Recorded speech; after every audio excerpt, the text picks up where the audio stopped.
Dr. Keshav Baliram Hedgevar, the founder of the RSS, popularly known as Dr. G, was a medical doctor. He was a freedom fighter and a public-spirited leader.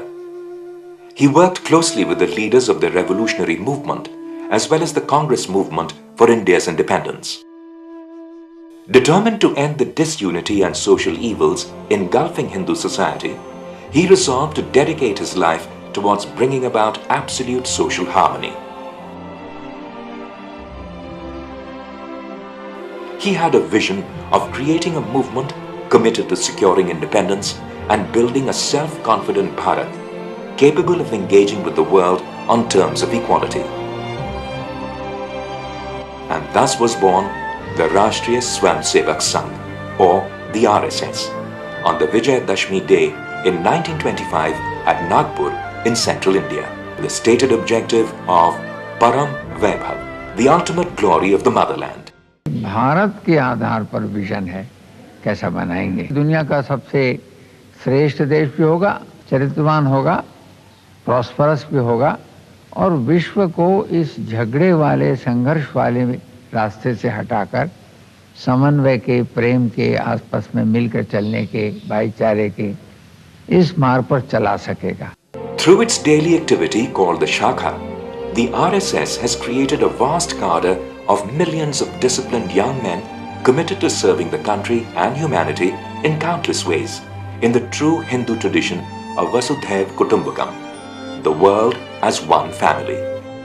Unity, discipline, patriotism, reverence to our ancient culture, service to mankind, and spirit of collective consciousness are the virtues that the Shakha training is designed to impart to the Swayamsevaks, a term used to describe the volunteers of the RSS.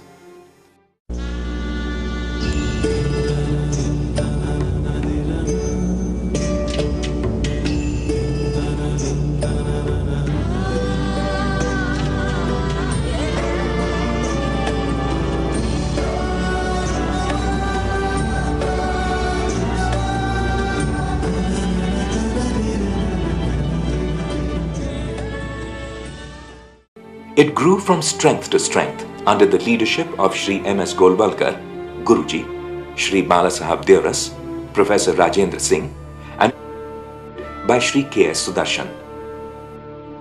The RSS wanted to inculcate this spirit of oneness of the country. This country is one, this culture is one, the people are one. So in order to inculcate this idea and an all India perspective, as also a dedication to the country and discipline. These are the basic traits that are needed for the renaissance of the country. So RSS was started with this very purpose, to unite the Hindu society. The Swayamsevaks have entered all walks of social life and created a large family of organizations. It is these organizations, euphemistically called the Sangh Parivar by many, that are responsible for bringing Hindutva to the center stage of Indian national life.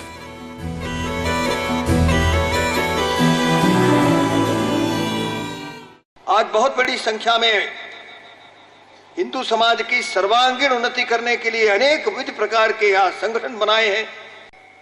आज तो कोई क्षेत्र इस प्रकार का नहीं बचा है जहां संघ के स्वयंसेवक और सेवा के कार्यों में राष्ट्र के सर्वांगीण उन्नति के काम में न लगे हों. कुछ कंट्रोल कहना या उनसे हम चलाते हैं, ये हमारा विंग है, ये सब कल्पनाएं गलत है. परिवार का विचार होगा परिवार, हमारे विचार. One nation, one people, one culture became the central theme through which blossomed many a statesman.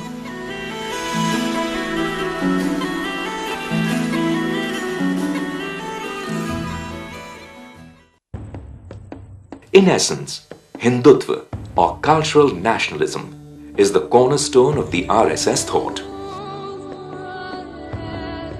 Hindutva is a defining feature of Indian society. This implies an appreciation of the roots of Indian identity by its people, irrespective of religion. The RSS believes that the core unifying factor of Bharat is its ancient Hindu culture. This cultural oneness overrides socio-religious diversity of this country. Thus, to the RSS mind, every citizen is a Hindu, irrespective of his religion, caste or creed, as he inherits the same culture of this land.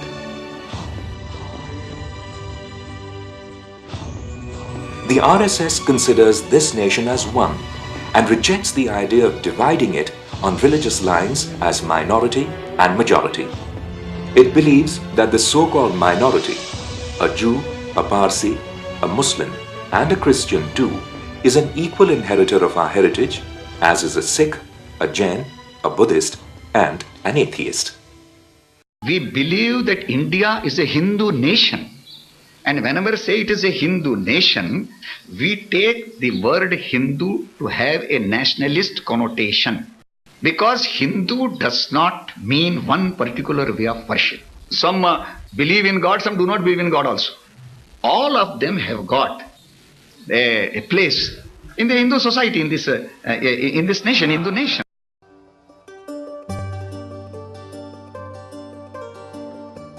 The RSS has contributed enormously to the eradication of various social evils that engulf Hindu society, like untouchability, casteism, and dowry.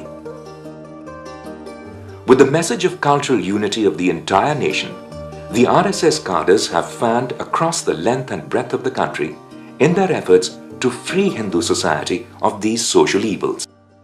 A landmark event in this direction was the Vishwa Hindu Parishad Conclave in 1969 at Udupi in Karnataka, in which Hindu religious leaders had unanimously declared that there is no place for untouchability and caste discrimination in Hinduism.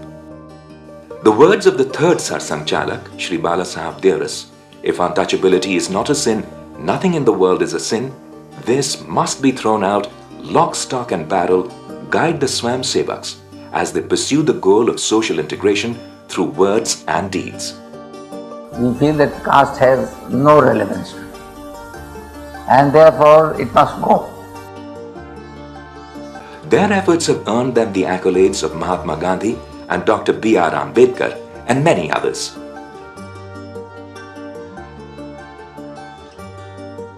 The RSS has created an atmosphere of social concern, which generated a politics of responsibility and accountability where the very people themselves are an ombudsman.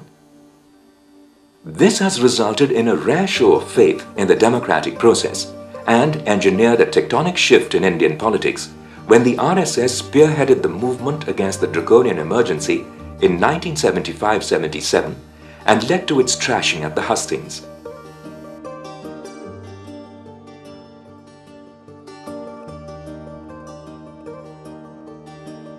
From an RSS-backed government in 1977 to an RSS volunteer as Prime Minister in 1996, the voter has primed to the waxing influence of the RSS ideology. The RSS is committed to working for global peace based on the belief that all men are created equal and belong to the same family. It believes in the age-old Hindu dictum that all religions are valid paths to the same God and hence deserve respect. It is thus opposed to any form of religious intolerance that rejects the pluralist soul of Hindu culture. The organized campaign of religious conversion and proselytization activity by certain evangelical groups go against the very soul of Bharat and have the potential to create serious social disharmony. As the RSS sees it, the single most lethal threat to world peace today comes from a particularly aggressive stance of Wahhabi Islam that in its extreme form leads to terrorism of the type witnessed on 9/11 in the United States, on 7/7 in Britain, the attack on the Indian Parliament in 2001 and countless other incidents. India has been among the worst victims of jihadi terrorism, with civilian casualties exceeding 10,000 in the past decade. Bharat is increasingly becoming home to myriad hues of jihadi forces, posing a serious threat to its integrity and security. The RSS supports and calls for strong state action against these forces.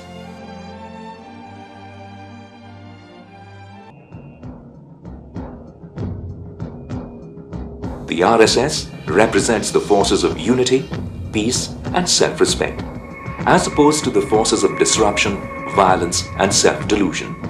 For those inclined to indigenousness, tradition-based and community-inspired structures, the RSS is the real option, the pole to which the Indian society is naturally gravitating today.